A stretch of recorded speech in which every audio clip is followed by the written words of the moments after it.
I am Dr. Ramon Amaro. It is my pleasure to be with you here this afternoon and over the course of this couple of days.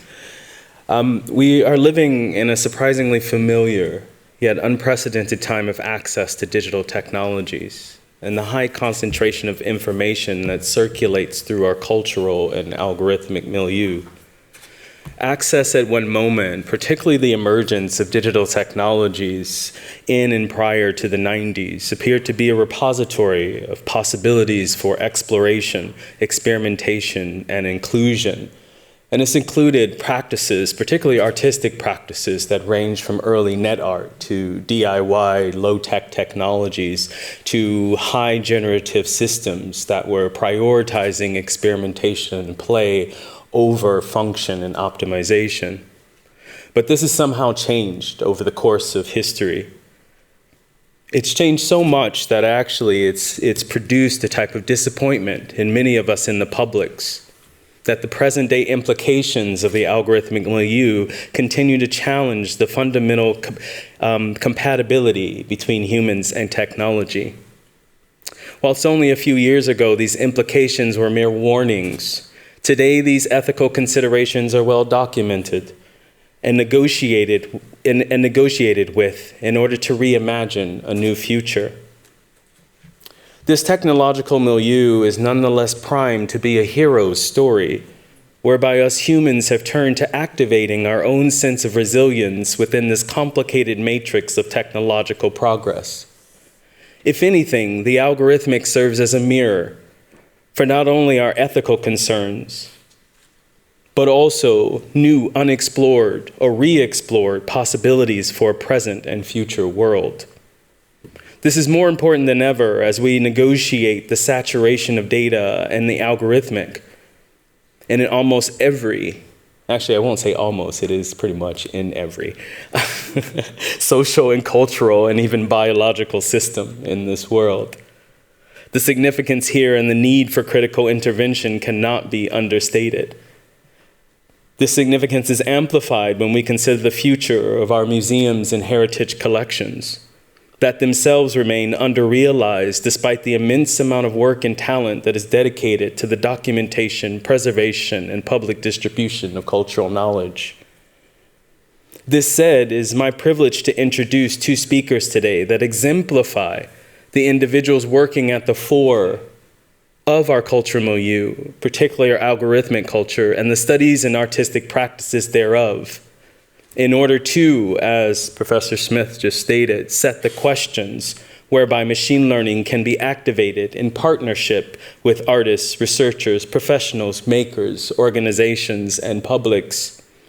These speakers remind us that there is no greater question in machine learning than the question of machine learning itself. They help us imagine a new world of care that supersedes the systemic promises of technological solutionism. Throughout my career, it's always been quite difficult to explain to my family and friends what I do. I'd always have to simplify it. When I was an engineer, I said I designed cars.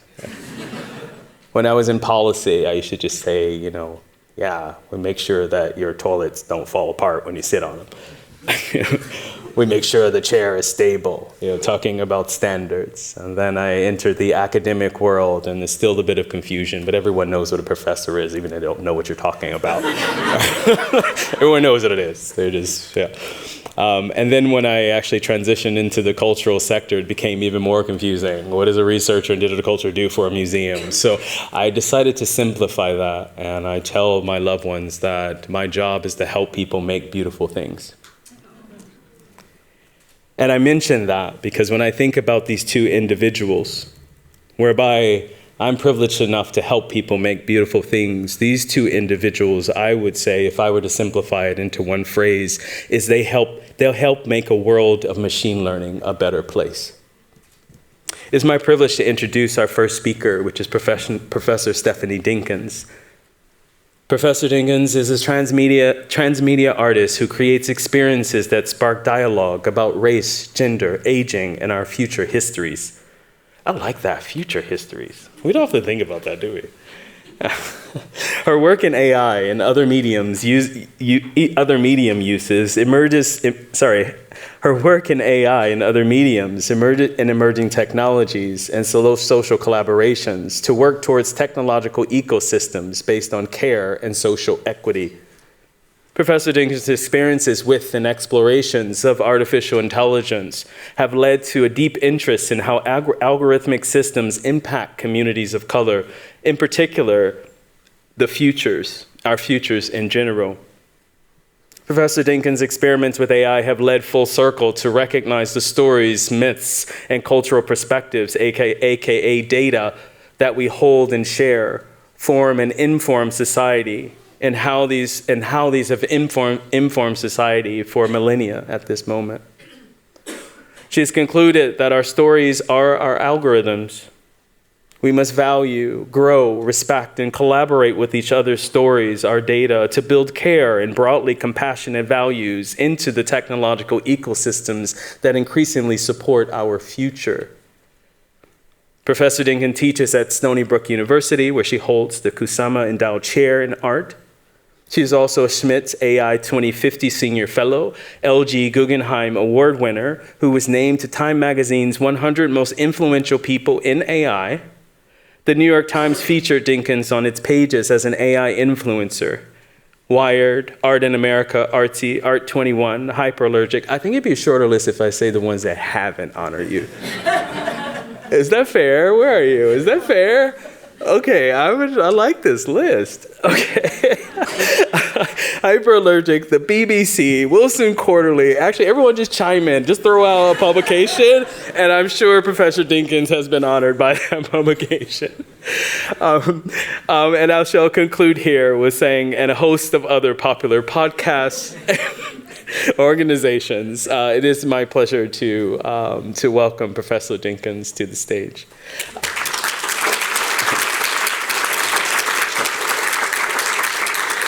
So Professor Dinkins will come up in a moment because I am very much looking forward to helping facilitate a conversation between these two individuals. So I'm actually going to introduce Professor Risam really quickly before I bring them up to the stage. Our second extraordinary individual, Professor Roopika Risam, is Associate Professor of Film and Media Studies of Comparative Literature at Dartmouth College.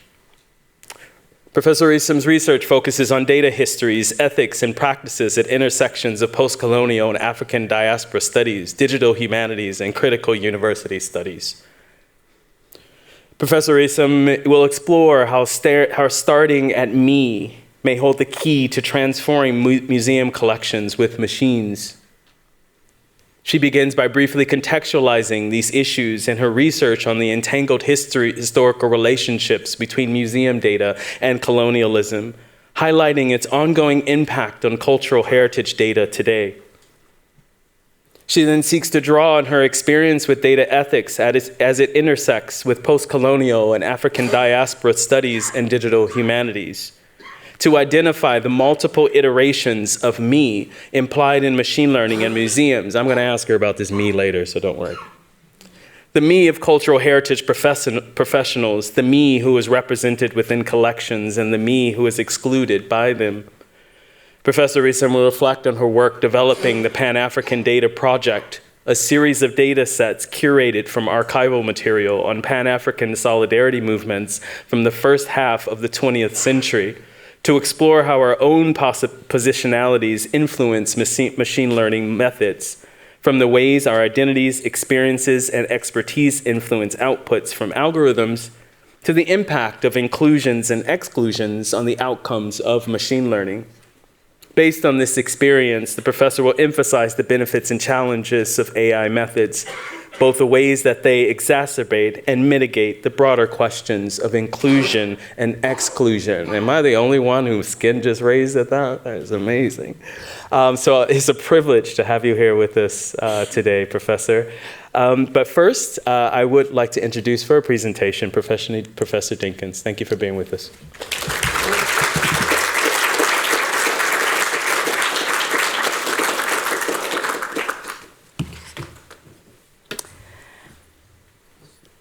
Hi, everyone. Thank you, Ramon. That was a fun introduction, although I have to say that if you were to ask me, I'm just human. I'm just Stephanie, right? And I think that's really important, right? Within that me that we're talking about, and it's funny because I think about the me and the we of the systems that we're thinking around and where that lands us. So I'm going to try to tell you all a little bit about what I'm thinking about at this moment and see where that lands us, and then I can't wait until we get into a discussion and see what we can do. And it's such a pleasure to be here. Thank you, Susan. Thank you, Mark, for having me.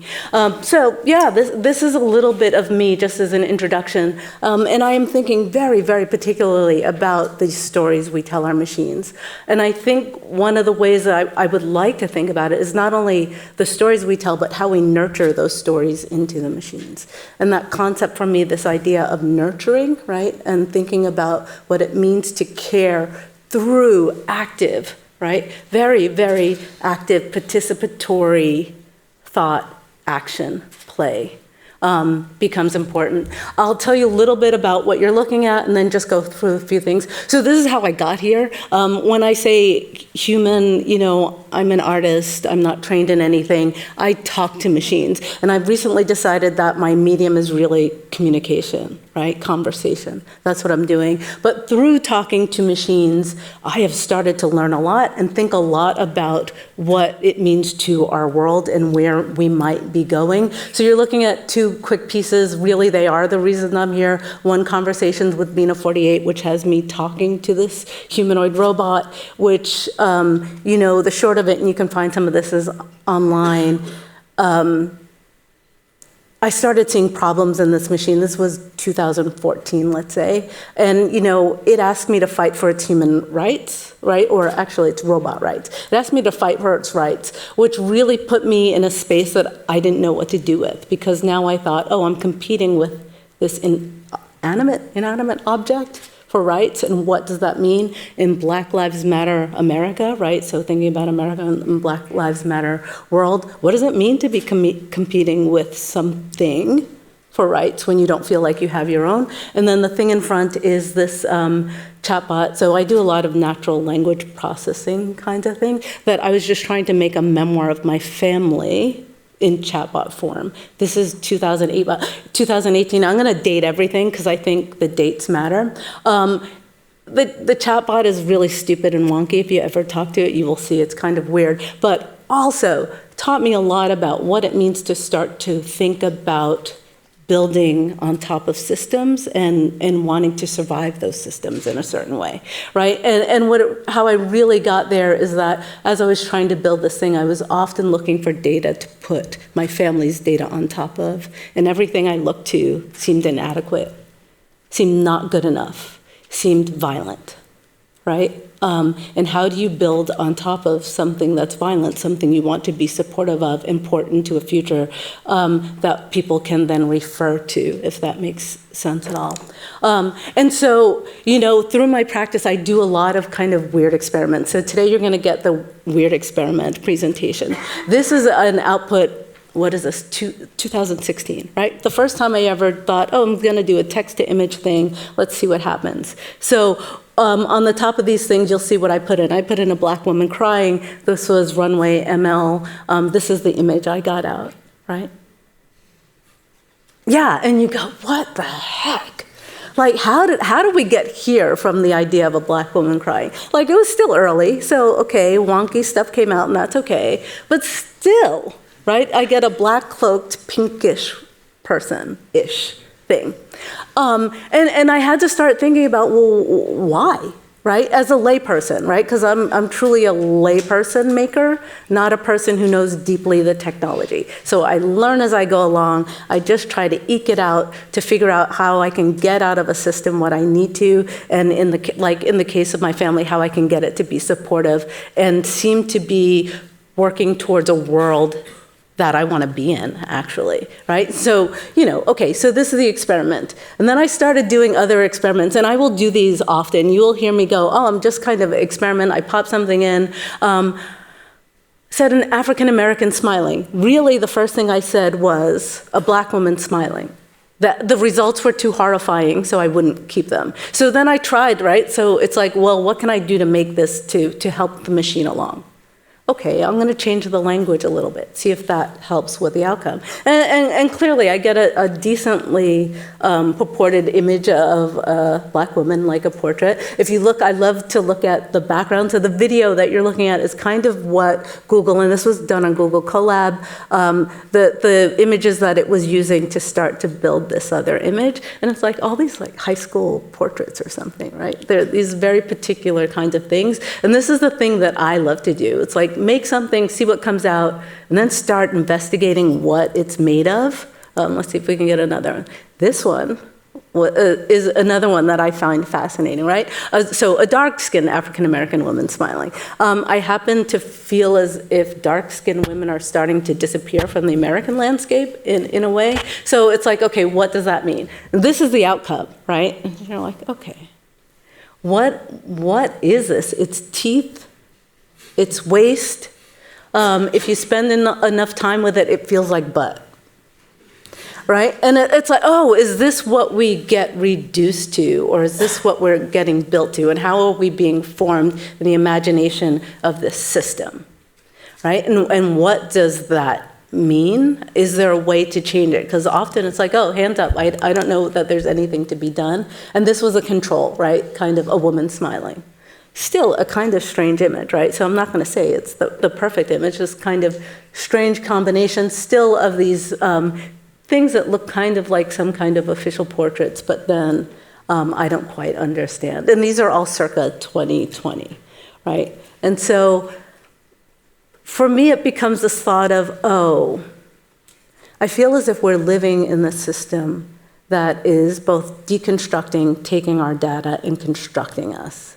And how can I as a maker, in particular, and then I always think about encouraging everyone to start thinking about what it means to try to craft or participate in ways that start to build those systems differently, or at least change slightly, and I always mean super slightly, their trajectory in terms of output, right? And so in relation to me and making and then thinking about this stuff, I've been thinking a lot about Sylvia Wynter lately. So I'm going to read you this. In each of our present struggles to unsettle the coloniality of power, that of gender, of race, of class, of sexuality, of the environment, of development, of our present modes of overrepresentation of the human, and this is an interesting one for me, we struggle against the hegemonies of our present order of knowledge. Right? This is one I think about a lot. One in relation to the human, because I think we need to think about human, but I'm also thinking a lot about what happens when the systems that we are using and developing supersede us in the stack, right? When humans are no longer top of the chain, how do we as a community start to deal with that reality, and what needs to change, and how fluid do we need to be in our way of dealing with that, right? We often dig in. And it's like, what happens if we dig in? And what happens if we are more I'm going to go back to that for 1 second because I love this thing and I'm going to tell you what this is. This is just some video I have been generating. And this is me trying to generate an image of a Black woman with a large fro surfing on an okra pod. Right? I'm obsessed with okra pods these days as spaceships into a kind of future, and as ancestral time travelers, right? Because they've gone past, present, future, all around. And it's interesting to think about this. And the other thing I like to think about it, because I did this the other day, right? And so in a way, it does a pretty good job. In a way, it could be acceptable. And then I start to think, what do I need to start pulling apart about the way this thing was put together to understand what the deepness is there, right? Because we could simply accept it. And there's something about, and I think there's another one down the pipe, the way she's standing that I'm trying to figure out where and how those images were chosen and why. That, because it's not a natural surfing stance, but it is, I have thoughts of kind of porns, like, and I don't know if it's me or not, right? So it becomes like, is this me or is this the true reflection? But my way of approaching this is storytelling, and there's not going to be any audio. This is from a piece of mine called Secret Garden. It's online. Because we were talking earlier, this is a piece that started as both an installation, so an IRL installation, an online piece. I like to tell people that it was something that was at Sundance as a thing that people were paying way too much money to see, and always free, right? And it's the "and always free" that is important to me, because trying to put these things into space and time in a ways that allow not just those who can afford the thought and place entry, but for anyone to be able to do that. But this project is all about, it's kind of this AI intervention built on story. It's this, our stories are our algorithms, and it is 5 generations or 6 generations of women, I'm gonna go forward just because, telling different stories that we are built upon, right? And recognizing that stories, and I'm always thinking story these days as data, right? Are built upon each other, they go forward, they go backward. And in that piece in particular, if people listened, they get more information, more story, right? So it's kind of a give and take. And I'm trying to think about how that give and take can show up more in our ML systems, our algorithmic systems, right? How do we build that in there?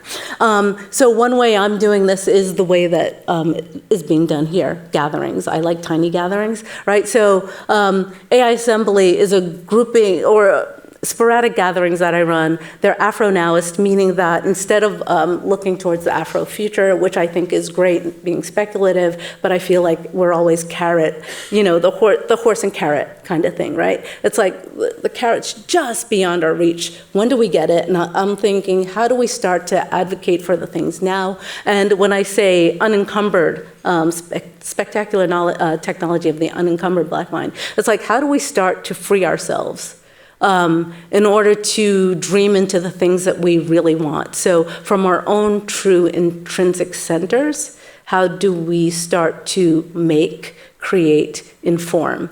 And what I mean by that is, how much are we being formed by the desires of others and other systems acting on us, or fighting against something so hard that we do not have time to fight for the things that we really believe in, right? And that includes not only doing that you know, out in the streets, but doing that, I think, in data is a pretty interesting thing to start to do, right? Which is how I get back to the idea of story. So what happens if you put your stories, your narratives, those cultural things that are very particular and important to where and who you are or your culture is, into a system so that it can understand better what that community might need, right, and want from that system. And I think that's a function of nurturing that system to do better by the community. And it's an interesting question because, you know, we're in the place where it's like, well, my data, should I give away my data? Is it being extracted? How is it being extracted? What is it worth? And you know, I've come to the conclusion through talking to systems, through working through systems, that if we don't give up some things, right, or I'm gonna say donate or gift some ideas, those ideas will be left out, which they are, and then they cannot be kind of ported into the way that we are dealt with algorithmically, right? And if that's the case, how do we get dealt with well, equally, from the perspective of who we truly are, not the perspective that others put on us, right? I think that's important, that self-definition, allowing space. This is a kind of daily reader from that grouping of AI Assembly. And I should say the AI assemblers are all people who are thinking about technology, mostly artists, technologists, some theorists. I insist in those things that we are practicing, right? And I also think practice is really important. So if you're thinking about this thing, if you're writing these things, if you're curating in the space, how much have you played in the space with the tools? And that's just about a basic understanding of the way things work and how you might move them forward, or how you might even criticize them. I've been in too many spaces where people have told me that a system will not do something, and it's just that they have not done deep enough work, right? And it's like, well, how do we get folks to start playing so they know what's possible, or what their words do, or what the data they add do? And I have to say that I wish this was not a versus, wisdom versus knowledge versus intelligence. I did not take these notes. You know, it's kind of an and, and, as opposed to verses. And how do we build and nurture that in as well? Another quote for you guys. Okay. The struggle of our new millennium will be the struggle of all of us to reconceptualize the human outside of the terms of our present mode of production, to re-envision the human not as a naturalized, over-reified referent, but as a hybrid, auto-instituting, languaging, storytelling species, right? That's Sylvia Wynter as well. And that's, yeah, we are constantly, right, building ourselves, rebuilding ourselves, structuring ourselves. We're often told who we are, right? I think a lot in my practice about not only art, but the media in general, advertising, things that are very popular, right? Like a popular lens of how we're being told who and what we are. And often it's contra to who and what we are, right? It's an instructive, not actually a reflection as well as it could be. And it's like, how do we get the reflection better? How do we get that mirror that you're talking about to be much clearer? I can only come up with informing the mirror. And so the stories we tell our machines is what I will be working on for the next few years, right? And this is what is this thing? This is a work in progress. It's kind of horrible. I'm going to tell you all the things that I do are kind of horrible. It's not ready for prime time, although we did this kind of public education thing at the Guggenheim one night. And what it's supposed to do is allow people to stand in front of a system, tell it a little bit about themselves. It takes their picture and it then interprets them and their words and tries to run it through like, some kind of algorithm that puts them back and kind of starts to get, oh, if I put this in, this is what comes out and this is how the machine is reading me, right? It's not that clear yet. It will develop more, but it's an interesting experiment in thinking about, well, asking folks, people, anywhere, well, what should AI know about us, whoever we are, in our communities? What points are really important to our formation? What ideas do we hold dear? Putting that into a system and then having it come out. And this is just a closer, yeah, you can see it doesn't really reflect it well yet, but it describes people to themselves. And I think understanding the way in which you're being described will help you input. And it helps me sell the idea of, please donate, please gift your information to this project, which we will then build into a data set that we use to augment other things or fine-tune other things and and lend or make, it's not commercial at all, but allow others to use to augment their own systems, right? So that there is this space of, I hope, deeper understanding that will allow for us to better, so, like I always kind of waffle between this idea of surviving the system, right? Which I don't like, but I think there is this idea of, well, this is the Afro-Nowist thing too. I want to survive the system, and I don't want to spend all of my time surviving it. I want the system to have some foundation that helps do that.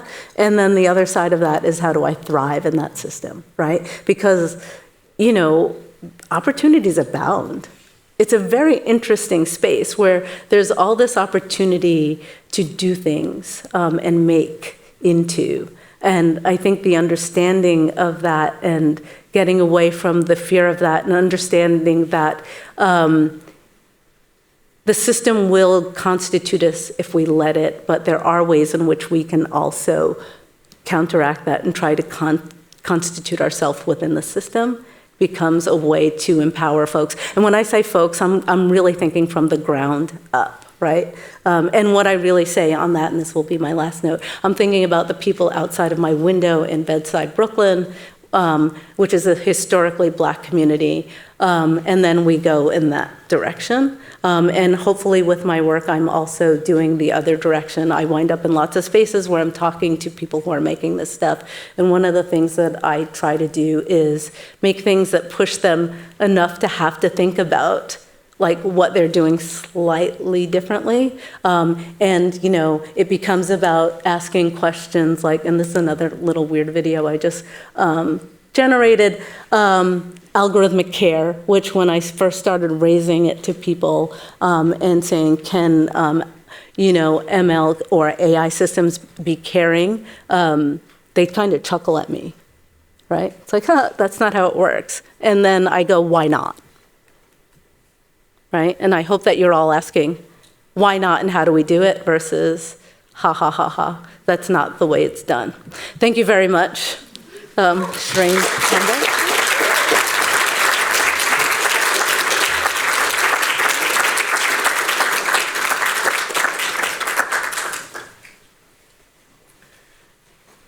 Thank you, Professor Dinkins. I won't be able to live with myself if I don't ask this question about the okra, fried or boiled? Neither, I don't even like okra. Neither do I. Okay, good. Wow. Okay, you made the people pleaser in me very happy. I don't either. Okay. Thank you very much for a fantastic presentation.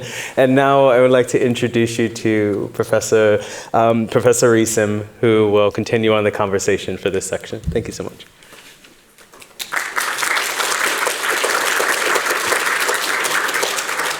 Well, the answer is clearly the okra ladyfingers at Dishoom. Good afternoon. Thank you so much for being here today. I'm really honored to celebrate and learn from the incredible work of the Transforming Collections Project.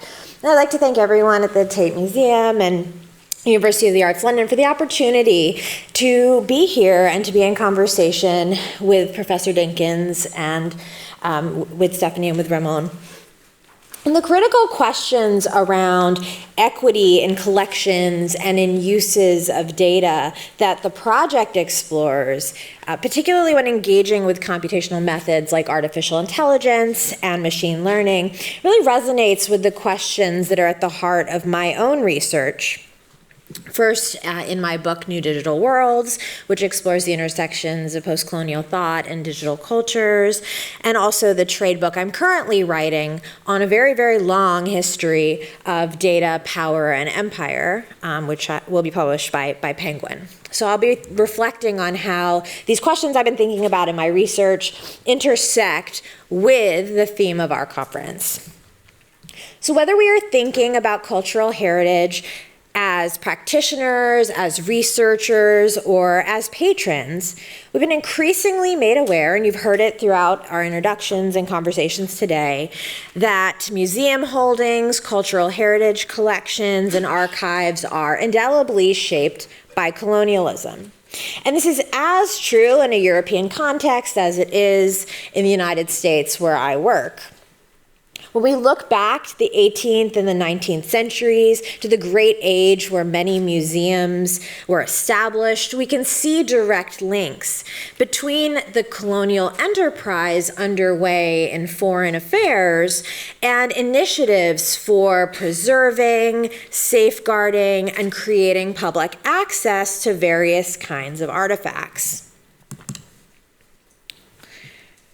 So efforts that established natural history and national museums like the Smithsonian or the British Museum, both of which you can see on this slide, were very much extensions of imperial projects.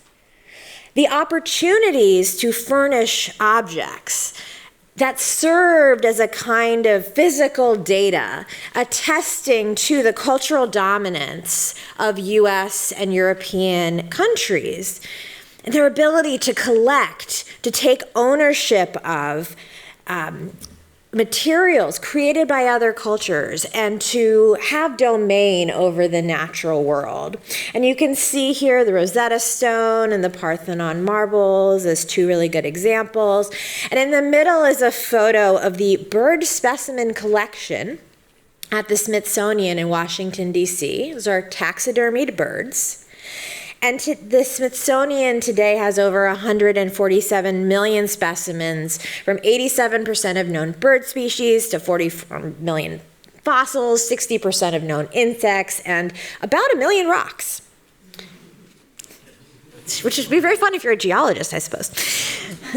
The urge to extend dominion over cultural objects and over natural ones as a symbol of political power began well before the 18th century. It's at least as old as the Library of Alexandria, back in the 3rd century BC, but you can see over time different efforts of crusades, the late medieval period, efforts to collect, to display, to preserve as a way of asserting cultural dominance. And just to be clear, people were responsible for this. It wasn't an abstract system of power or colonialism or empire, but explorers, political leaders, researchers, archivists who participated in the extraction of cultural heritage materials, often with the justification that back home they'd be safe and cared for, in the name of science, in the name of knowledge, and in the name of human progress. They decided what was worth preserving, whose stories and whose voices would ultimately find a place in archives and museums, and how these materials would be contextualized. It goes back to the title of this conference, right? The museum, part of it, the museum and me.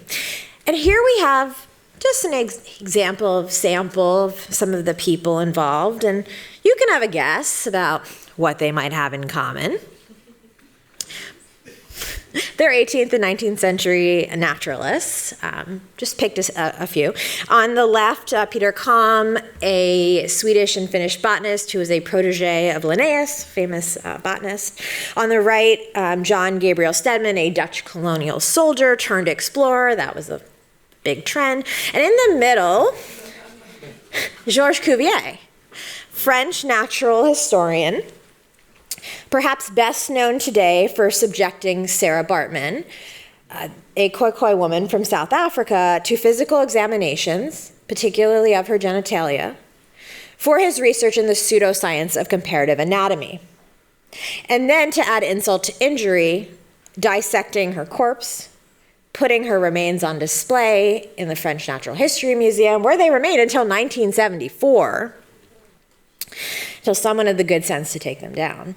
And patrons had a role too, as willing spectators, whether of people's bodies, of shrunken heads, or even of live human zoos, which were especially popular at the turn of the century. So people, particular kinds of people, have had the power to make decisions that have shaped collections today, as well as their display. And our access to these collections depends on data. The metadata that describes objects, that lets us find them in museums or in catalogs, that tells us what an object is, where an object comes from, what time period it's from, the data about the objects themselves. Or put another way, the data about the data. And this data is about people too. The often unseen labor of cultural heritage professionals who process collections, who describe them in finding aids or for catalogs, the people who produce the metadata. And this work is shaped by standards for creating the data, standards for description that set up the schema for how we talk about or describe an artifact and in what terms. But standards were created by people too. And we can look back to the 19th century, because apparently I'm just picking on the 19th century today, but it's justified, to see the origins of the classification systems that are still in use. Human biases of their creators have played a role in how we receive cultural heritage materials in the 21st century. I'll give you one example, which is of a classification scheme in use in the US, the Dewey Decimal System, created by John Dewey, notorious racist, by the way, not incidentally, who wanted to put an organizational scheme on human knowledge. And in doing so, he embedded colonialist and racist perspectives, particularly on indigenous people and Black people, into his standards for classification. So here's an example of how, as recently as 2015, topics related to race are classified as zoology. And that's race for human beings. So built into these standards are the idea that race is a biological is a biological concept when we know, in fact, that it is a social construct created to uphold hierarchies of humanity that put white people at the top.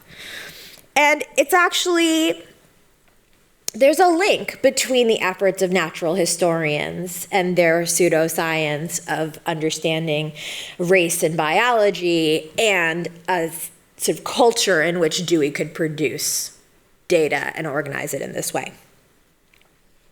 There have been efforts at activism, at least since the 1970s in the US. A librarian by the name of Sanford Berman has been very active in trying to think about how some of the standards that are used in museums and libraries could be rethought. More recently, in 2019 at Dartmouth, where I work, my students lobbied the Library of Congress to change the term illegal alien in the Library of Congress subheadings, and they were not successful at the time. But in 2021, the Library of Congress did change illegal aliens to non-citizens and changed aliens to illegal immigration, which solved half the problem, but still retained the use of the word illegal, which is a matter of concern. But these interventions recognize that when people make decisions about metadata, there are lasting implications for how we find materials and artifacts and what it tells us about who we are as humans, which is a question that was raised by Professor Dinkins, and also how we know what we know. And unfortunately, the story that comes across is that some of us are less human than others. But it's not all doom and gloom, because if people build the systems, people can also change the systems. And today we have some really incredible tools at our disposal in working with the data of cultural heritage. And of course, I'm referring here to artificial intelligence and to machine learning.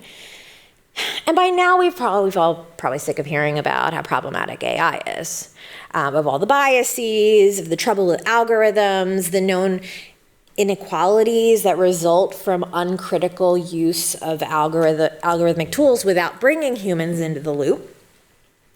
And examples have included racial inequalities in who gets approved for a loan by an algorithm, or whether or not they can get insurance, or in a case here in the UK in 2020, who could get a visa, which the government had to stop using a particular piece of software they were using due to racial bias.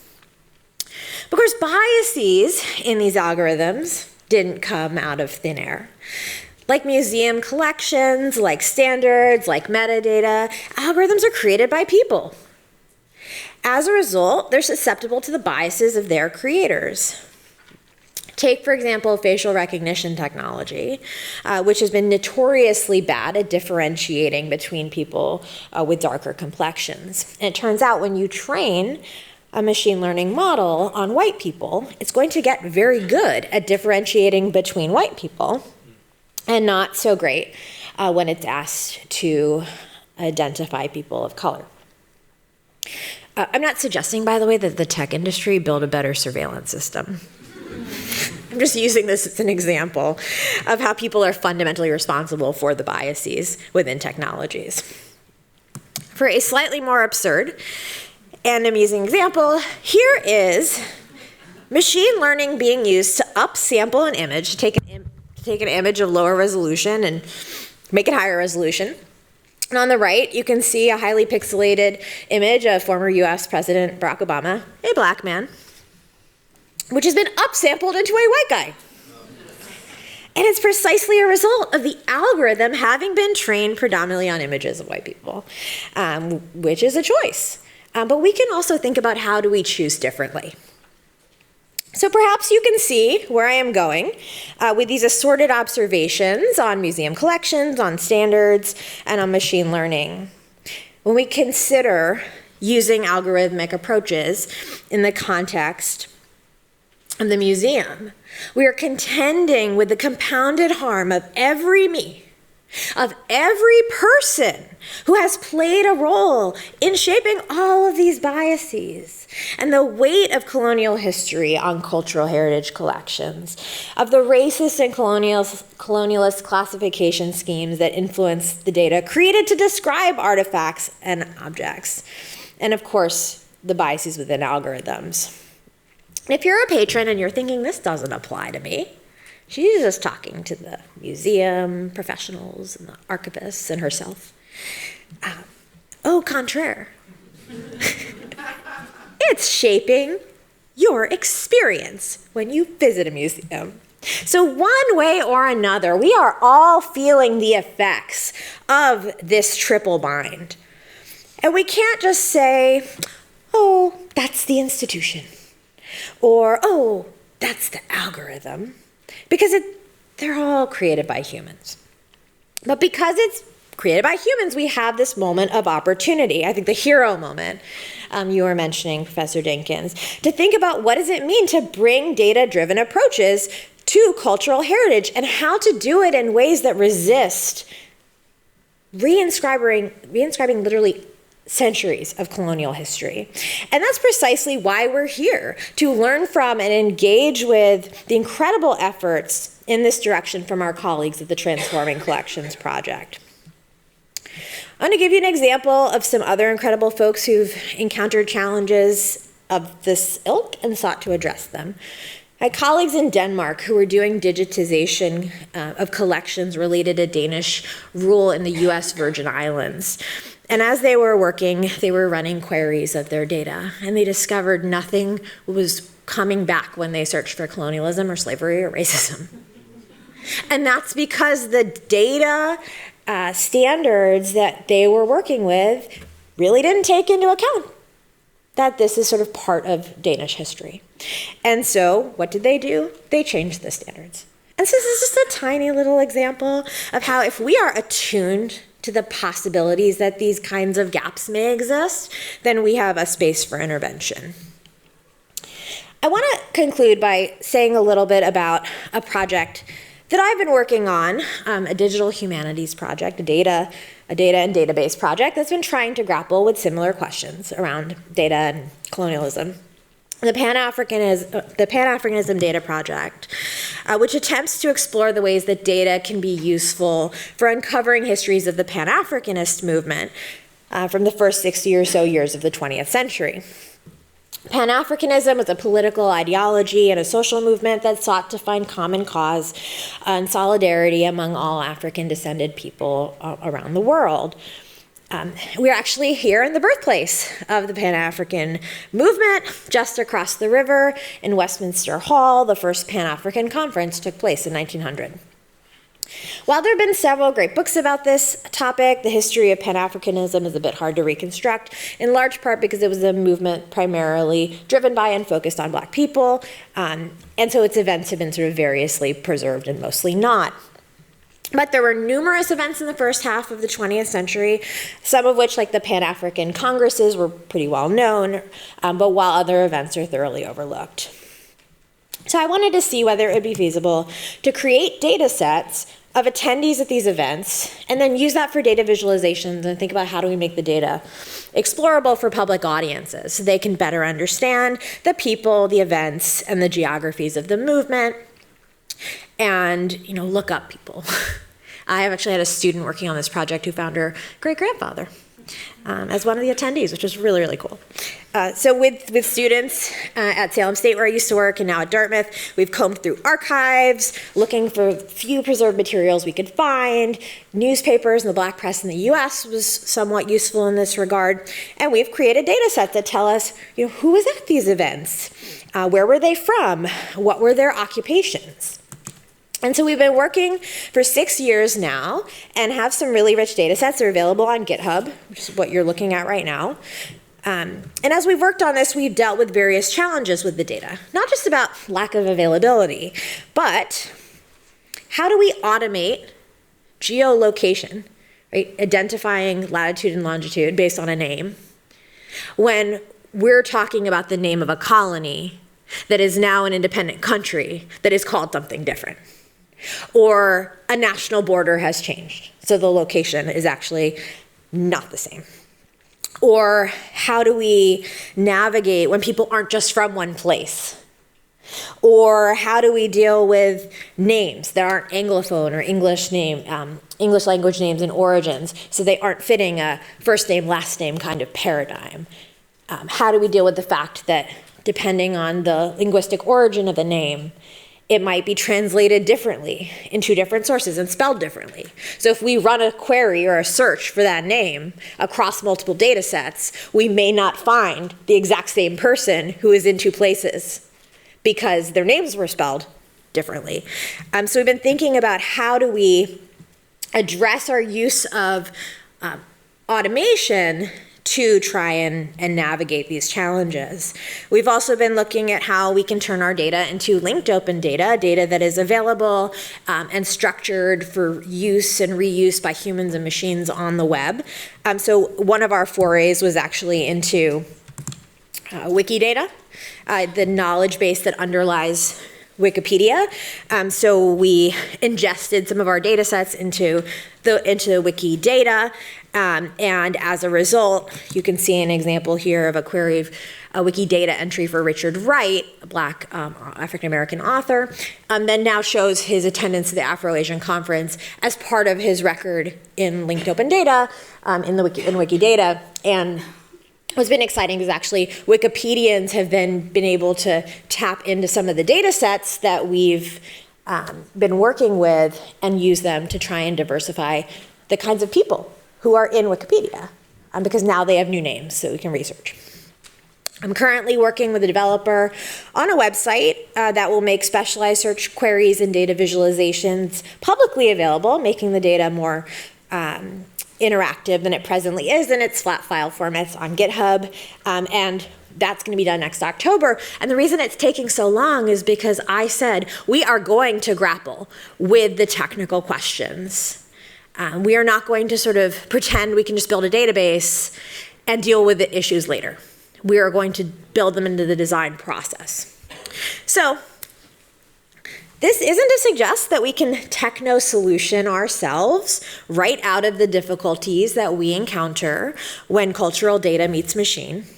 But when we don't ignore the inherent challenges of the colonial hallmarks of our data and our tools, and instead we start from designing with the perspective where we recognize that they exist, then we are better prepared to invent the new practices that resist simply replicating the colonial dynamics that are in the work that we do and in the kind of content that makes its way to public audiences. I'm very much looking forward to the conversations we'll have about these very questions over the next 2 days, and thank you very much.